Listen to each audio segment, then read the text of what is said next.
Right. మరో caller Rakesh California నుంచి call చేశారు. రాకేష్ గారు నమస్తే అండి.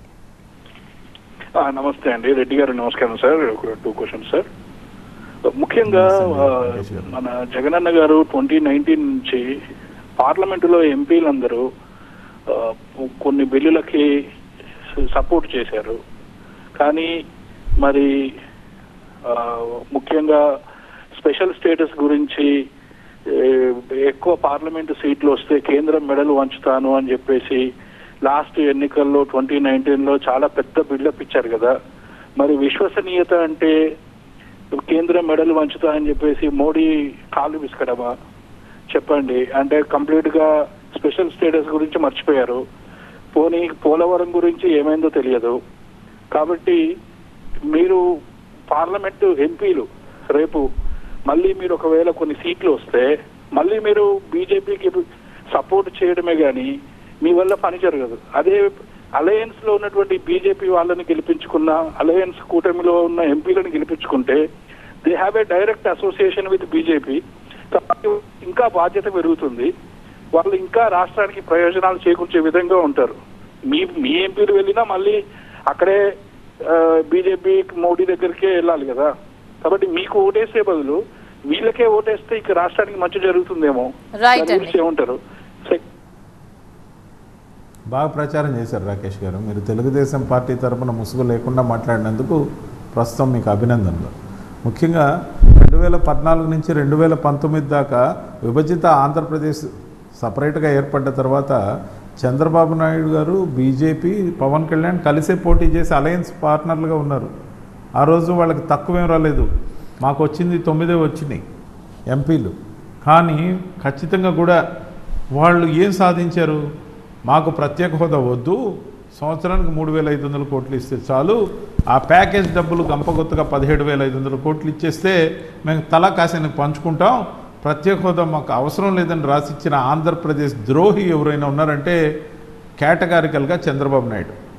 ఆయన సంతకం పెట్టి మరీ ఇచ్చి ఆంధ్రప్రదేశ్ ప్రజలు గొంతు కోసాడు. మేము అధికారంలోకి వచ్చేసాక మోడీ గారికి అనుకోనంత మెజారిటీ రావడంతో మాకు 22 మంది ఎంపీలు ఉన్నా, రాజ్యసభలో దాదాపు 10 మంది ఉన్నా మా పెత్తనం ఆయనకి చెల్లల. కానీ రాజ్యసభలో ఆయనకి నిర్మాణాత్మకంగా కొన్ని బిల్లులకి సపోర్ట్ చేయడం ద్వారా 16,000 రెవెన్యూ లోటుతో విడిపోయిన ఆంధ్రప్రదేశ్కి చంద్రబాబు నాయుడు గారి హయాంలో రాని 10,600 కోట్ల రూపాయలని ఒకేసారి జగన్మోహన్ రెడ్డి గారు తీసుకొచ్చారు. అనేక రకాలుగా 3 కారిడార్స్, ఇండస్ట్రియల్ కారిడార్స్ని ఆంధ్రప్రదేశ్కి తెచ్చారు.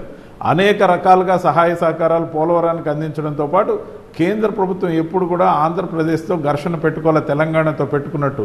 ఎందుకంటే విధానపరంగా రాష్ట్ర ప్రభుత్వంగా ఉన్న వైఎస్ఆర్సీపీ, కేంద్ర ప్రభుత్వంగా ఉన్న బీజేపీ కేవలం state government central government cooperate చేస్తే central government state government cooperate చేసింది. ఇక్కడ వైఎస్ఆర్సీపీ బీజేపీ అని చూడకూడదు. కానీ స్టేట్ గవర్నమెంట్గా ఉన్న చంద్రబాబు నాయుడు ప్రగల్భాలు పలికి ముఖ్యంగా మమ్మల్ని ఏదో అన్నారు ఇందాక, మోడీ గారు కాళ్ళు బిసికామని. మేం కాదు కాళ్ళు బిసికింది, చంద్రబాబు నాయుడు మోడీ గారి, అమిత్ షా గారి బూట్లు నాకి ఈ రోజున పొత్తు పెట్టుకున్నాడు నిస్సిగ్గుగా. ఏది ధర్మ పోరాట దీక్షల పేరుతో ప్రభుత్వం సొమ్ము 150 కోట్లు తగలేసి దొంగ దీక్షలు చేసినట్టు నటించి యాంటీ ఇన్కంబెన్సీని అధిగమించాలని వేషాలేసిన చంద్రబాబు దేశాన్ని ఏం పరిపాలిస్తావు, భార్యను చూసుకోలేని వాడు అని చెప్పి ఎద్దేవా చేసిన మోడీ గారిది ముఖ్యంగా బూట్లు నాకిన అలవాటు ఎవరిదైనా ఉందంటే అది చంద్రబాబుది. అదే పాచిపోయిన లడ్లు అని చెప్పిన పనికిమాలినోడు పవన్ కళ్యాణ్ ఏదైతే మాట్లాడాడో ఈ రోజున మోడీ గారి ప్రాపకం కోసం అమిత్ షా గారి కాళ్ళు పట్టుకొని మరీ బతిమలాడి కూటమికి ఒప్పించానని చెప్తాడు. అయినా కూడా వీళ్ళిద్దరికి అక్కడ విలువ లేదు కాబట్టి మోడీ గారు కానీ ఏ పెద్ద నాయకుడు కానీ వీళ్ళిద్దరి కోసం ప్రచారం చేయడం లేదు. మీరు గమనించాలి.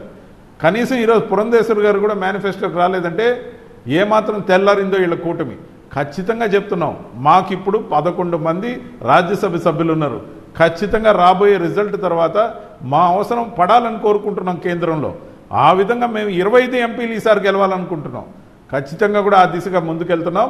తెలుగుదేశం పార్టీ వాళ్ళు డమ్మీలు, పనికిరాని వాళ్ళు, ప్రజలకి వ్యాపారాలు చేసుకోవడానికి తప్ప దేనికి పనికిరారు.